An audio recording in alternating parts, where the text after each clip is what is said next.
BJP जय BJP Bharatiya Janata party Bharatiya Janata party Bharatiya Janata party Medak జిల్లా ఆధ్వర్యంలో మెదక్ జిల్లాలోని సమస్యలపైన కలెక్టర్ గారికి మెమోరాండం సమర్పించడం జరిగింది.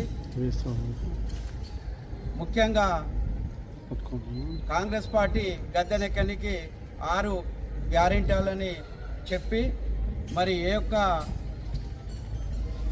స్కీములు కూడా అమలు చేయకుండా టైంపాస్ చేస్తూ రాజకీయం చేస్తున్న కాంగ్రెస్ పార్టీ మొట్టమొదలుగా మీరేవైతే 6 గ్యారెంటీలు ఇచ్చారో ఆ 6 గ్యారెంటీలు వెంబడే నెరవేర్చాలని కోరుతూ, అదేవిధంగా ఇందిరమ్మ ఇండ్లు మరి అర్హులైన వారికే ఇందిరమ్మ ఇల్లు ఇవ్వాలి. చాలా మటుకు ఏ గ్రామంలో చూసినా కానీ మరి కాంగ్రెస్ కార్యకర్తలకు తప్ప మిగతా వాళ్లకు ఇల్లు రావడం లేదు. మొన్న అకాల వర్షానికి చాలా ఇండ్లు కూడా కూలిపోయినాయి.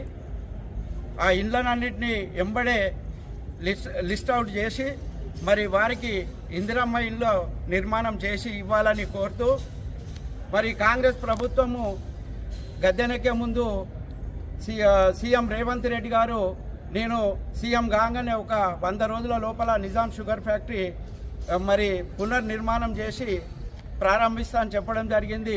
ఇంతవరకు అదేమి చేయడం లేదు. మొన్న అకాల వర్షాలకు చాలా రోడ్లు కల్వెట్లు కొట్టుకపోయినాయి. వీటిని ఎంబడే పునరుద్ధరించాలి. అదేవిధంగా ఏడుపాయలకు ముఖ్యమంత్రి వచ్చినప్పుడు 50 కోట్ల నిధులు ఇస్తానన్నాడు. మరి నిధులు కూడా ఇంతవరకు విడుదల చేయలేదు. ఇట్లా చెప్పుకుంటూ పోతే మెదక్ జిల్లాలో సమస్యలు బాగా ఉన్నాయి.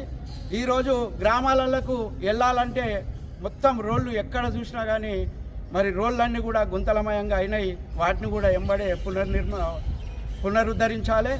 అదేవిధంగా పిల్లి కొట్టాల నుంచి వెల్దుర్తి పోయే రోడ్డు గత 30-35 సంవత్సరాల నుంచి మరి కనీసం బైక్ పోలేని పరిస్థితిగా ఉంది. వెల్దుర్తి రోడే కాకుండా కూడా మెదక్ జిల్లాలో చాలా రోడ్ల పరిస్థితి ఇదే రకంగా ఉన్నది. గత 35 సంవత్సరాల నుంచి ప్రభుత్వాలు రోడ్ల గురించి అసలే పట్టించుకుంటలేవు.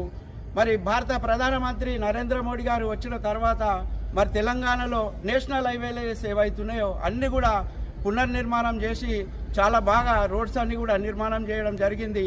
కానీ ఇక్కడున్న రాష్ట్ర ప్రభుత్వాలు ఈ రోడ్లు గ్రామాలలోకి వెళ్ళే రోడ్లను గురించి పట్టించుకుంటలేరు. అదేవిధంగా మెదక్లో కానీ నర్సాపూర్లో కానీ ఇంటిగ్రేటెడ్ మార్కెట్ యార్డు ప్రారంభించారు. 8 నుంచి 9 సంవత్సరాలు అవుతుంది. ఇంతవరకు కూడా అది మధ్యలోనే